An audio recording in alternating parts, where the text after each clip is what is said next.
Hey guys, I'm Mark, I'm Alen. and welcome to another episode of The Next Man Up.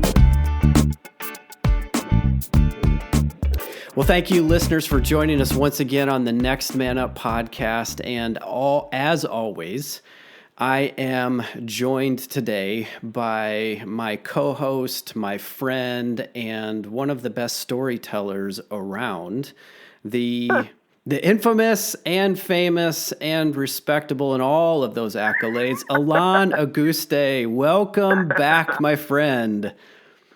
I'm glad to be back. I almost think that I'm supposed to pay you now. That was awesome. Well, man. we can work out something if you're so inclined. But no, I'm not inclined. I just think it was funny. That was awesome, man. Dude, Yeah. good to see you, man. Yeah. Hope everything's well. yeah, everything is well, progressing well. I'm kind of on the backside of a cold and working through some of that. So that's never fun. But I'm thankful to have a voice today and for the sinuses to be mostly cleared and to be able to think clearly as we embark on yet another topic. So how about you? How are you? Things are good, man. Rocking and rolling into the first part of the year with the school system, and yeah, man, it's crazy. That's all I'm gonna say. Yeah. Crazy, fun, but wild, man. Life is messy. It gets messy, man. It's because people are. God. It's because people are messy, and in if we're going to be in relationship with people, we're going to get messy, despite our interests or desires. Otherwise, it just is messy, and it's okay, and it's even better when we all agree that it's okay, because we're just works in progress and trying to get better. And therein lies the conundrum. I don't think we're all on the same page about all of us being messy. Yeah. Yeah. You know, but yeah, man, things are good though. Things are really good. What's going on today? What are we gonna talk about? Well, before we get to the topic today, I wanted to just tease something. You and I both know what this is, and we're still working through a couple of the details, so we're not ready to go public with everything yet. But for those listeners in the Central Ohio area, we have a fun, unique event that we're planning for the tail end of March, and it's going to be a father-son event. There's going to be a limited number of spaces or people available, and as soon as we have all the details worked out, we will let you know here. But we wanted to just tease it a little bit and let you know something's coming. It's different than the events that we've done in the past, and I think this one is just going to be really unique. So it will blow your mind. Yeah, I'm looking forward to it. It's a combination of different things that I think will be a really fun time for fathers and sons. And so anyway, pay attention. There's more coming, but just kind of wanted to tease that before we got into the meat of our topic today. Get ready. That's right. Yes. So my friend, I have been reminded of late in a couple of different ways. Most recently, in a YouTube video that a friend of mine sent me to take a look at just yesterday. I've been reminded about how important it is for us as fathers to really call out the men in our sons, and to really be that guide for them that sees into the lives of these boys and sees them from boy to man, and really calls the man out of the boy. Yeah, I like that. I agree with that. That's funny. I feel like that happens in all sorts of different ways. but even before we talk about that, because that's a ball of goodness right there. Just doing it in the first place. Yeah, man, it is truly important. It is truly, truly important. And, and it's not easy. I will start with that. Yeah. It is not easy to call the man out of your son. It's not easy. Especially if you don't really have a roadmap of your own that you roll with. It was an exercise to you, or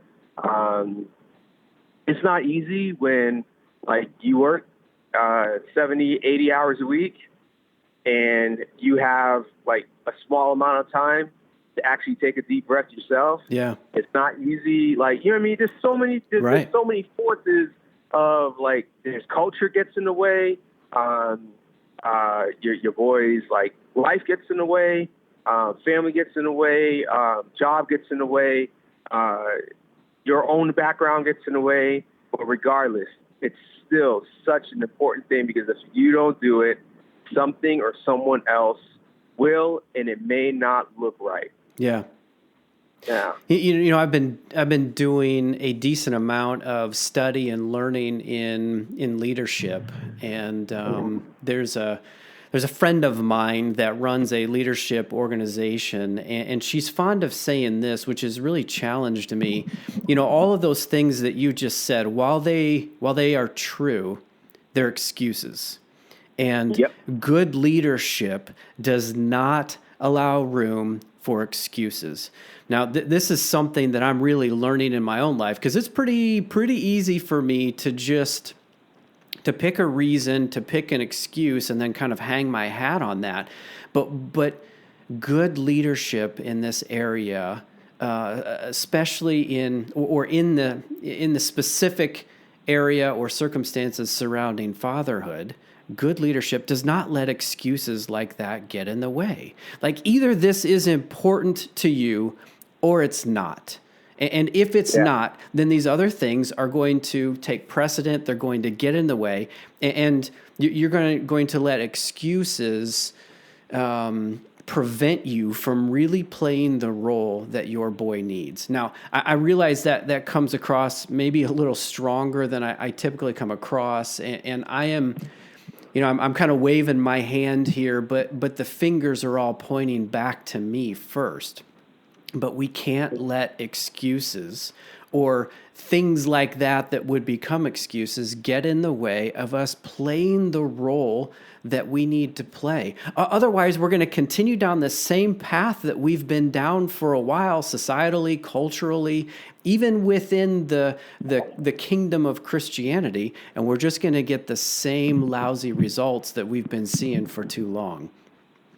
Yeah, I agree with that.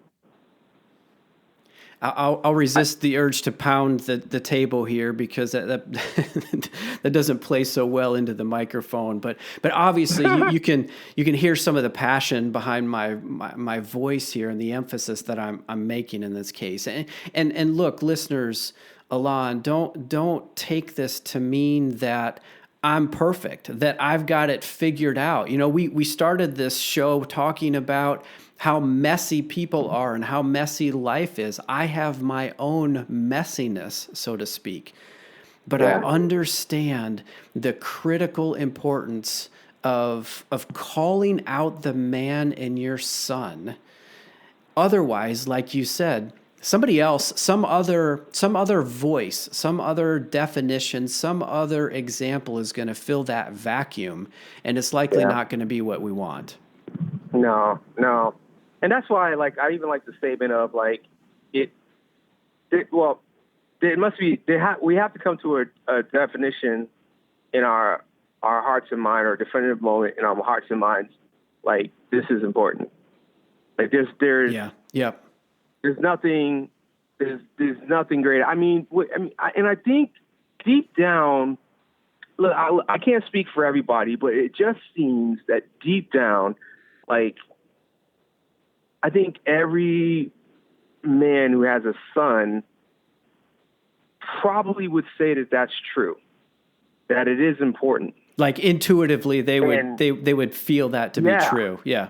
yeah, it's like, I mean, and I'm not talking just what we get in culture, because like, I mean, you know, you see a feel good story or a feel good movie, or hear a feel good song, and there's this sense of like, whether you have a dad who's just not there or a dad who is, like, there is like a common theme of like, I might not be there, but I do see it as important, and and it sucks that I haven't been. Yeah. Or like, I see it as important, and that is why I'm here. That is why, like, I've been, like, I work at being a good dad. I push to be a good dad.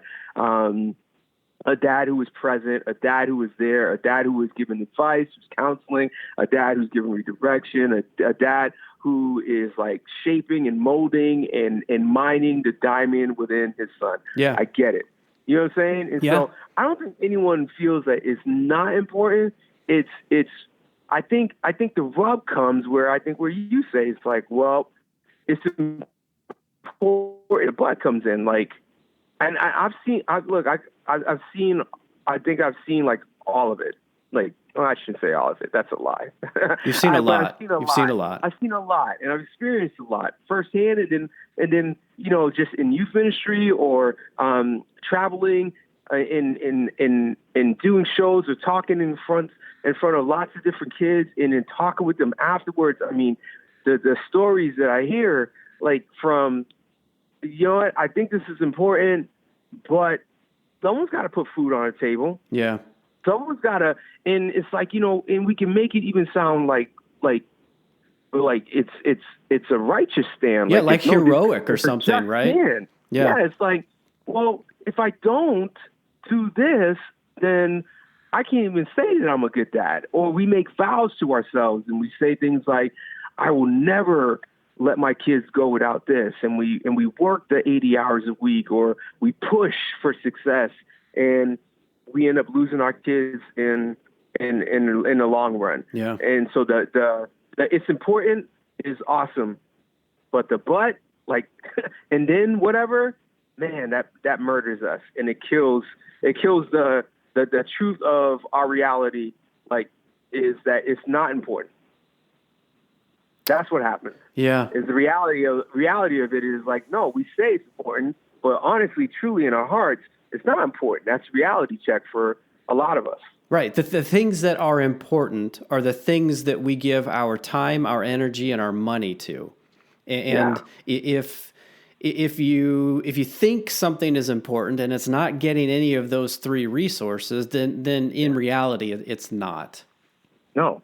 And that makes our statements as fathers, like, as men, null and void. Yeah. You know, and so that's interesting that you say that, because I used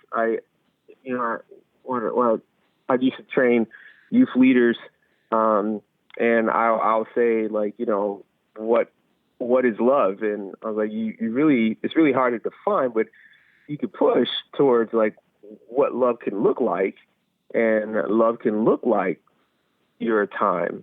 Love can look like your investment. Like, love can look like what's your heart. Yeah. And for a lot of us, we work that 40 plus hours a week for what?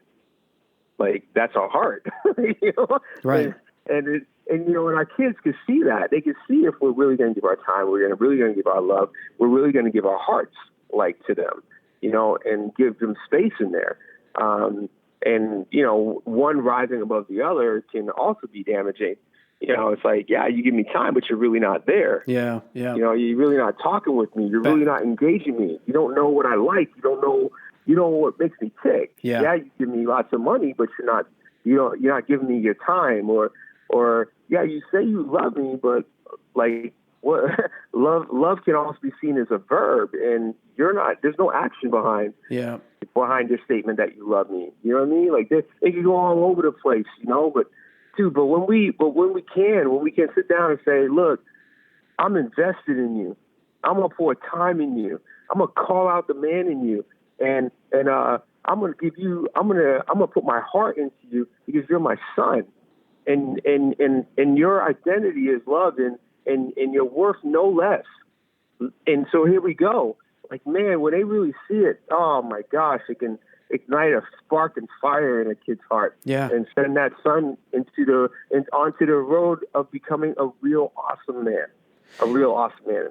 Yeah, and if we as fathers can grasp that, this vision for what our boys can become, not what they can accomplish, not the success that they can achieve, not the power that they can gain, and not to disparage some of those external things, those quantifiable things, but really more of a focus on the person, the man, the human that this boy can become. When we grasp that vision and we set that bar higher than just the external measurements, when we reach for more, then it becomes this compelling vision that draws us into relationship with our boys, because we want more for them. We want better for them, not just better economically or better relationally. We want better humanly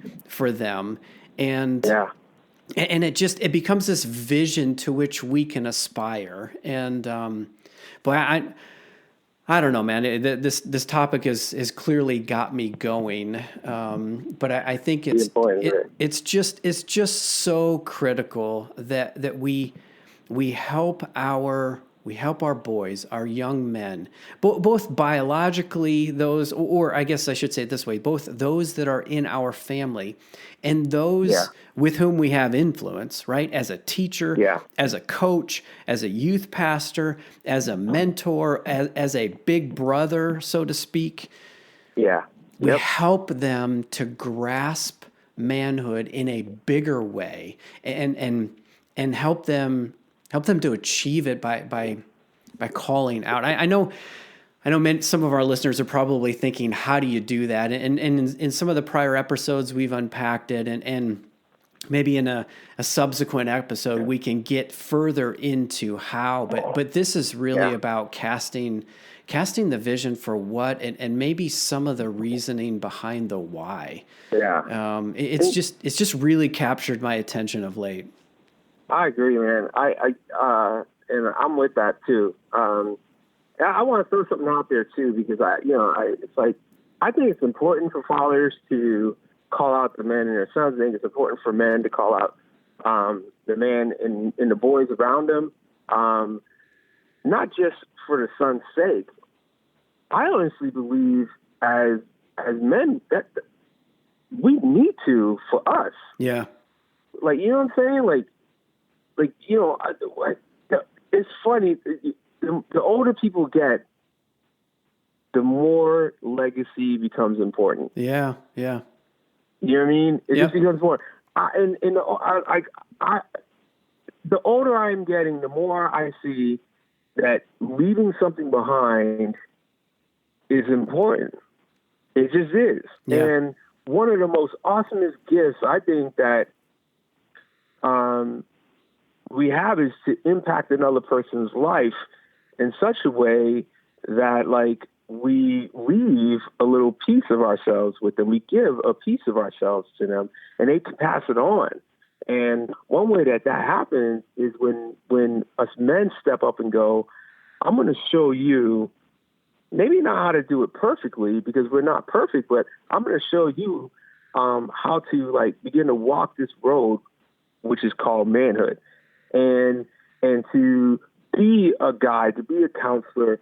And what happens is you see that what you pour out, what you give out to that young person gets passed on to somebody else. That's right. That's legacy, man. Yep. If that ain't legacy, oh my gosh, what is? Yeah. You know what I'm saying? Yep. And like, I can't wait.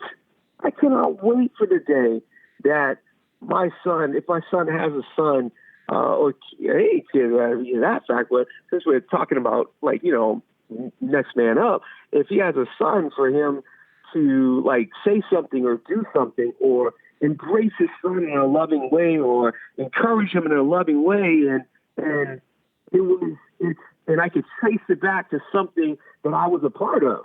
Like, I can't wait for that day. What such a joy, man. It's going to come to my heart and to my mind, like, man, yes. Like, I helped my son teach his son how to be a man. And I did it right. You know what I'm saying? Yeah. I did it right. Like, you know, I mean, I don't want to get all morbid, but, dude, I hope to die a peaceful, like, death. But, like, on my deathbed, I want to be able to close my eyes and go, this world is going to be okay.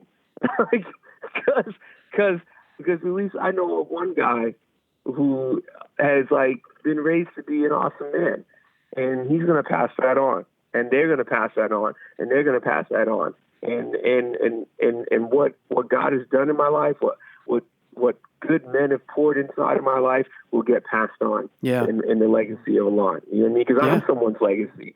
I'm someone's legacy.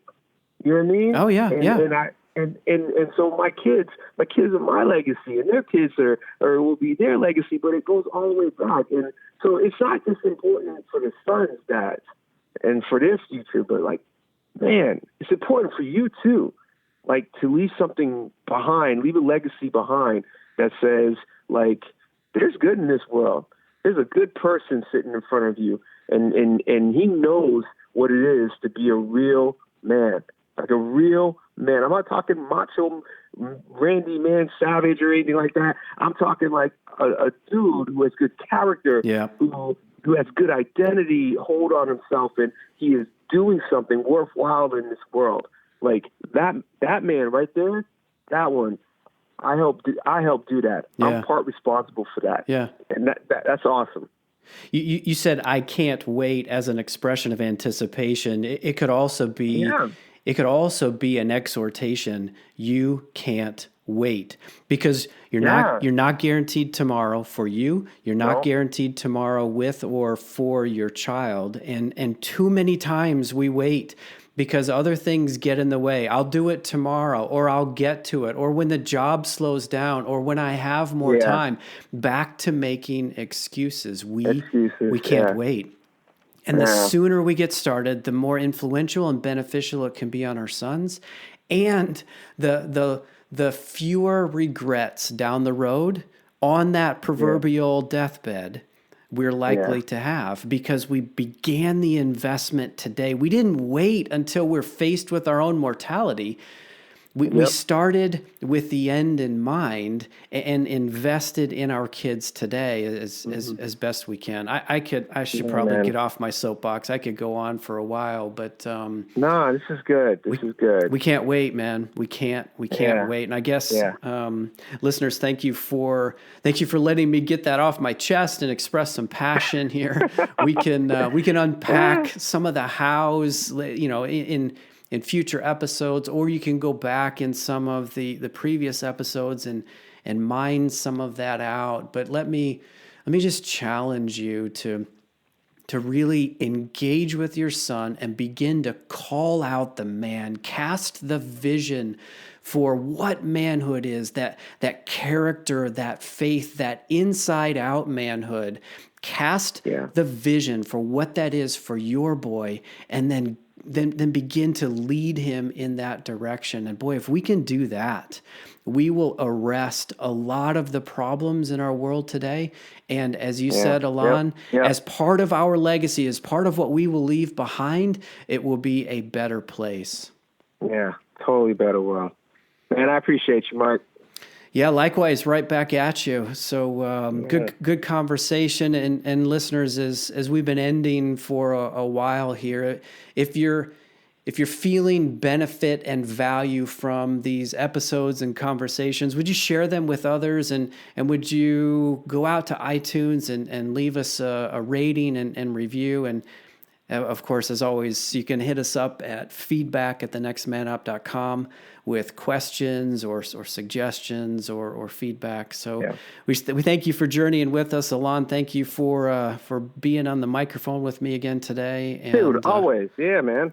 It's a good time. Yeah. It's a good cause, and I'm excited about the impact that we're able to make, and the encouragement and the equipping that we're able to bring to the fathers in the audience. Agreed. Thank you, folks. Thanks for listening. All right. Until next time, adios.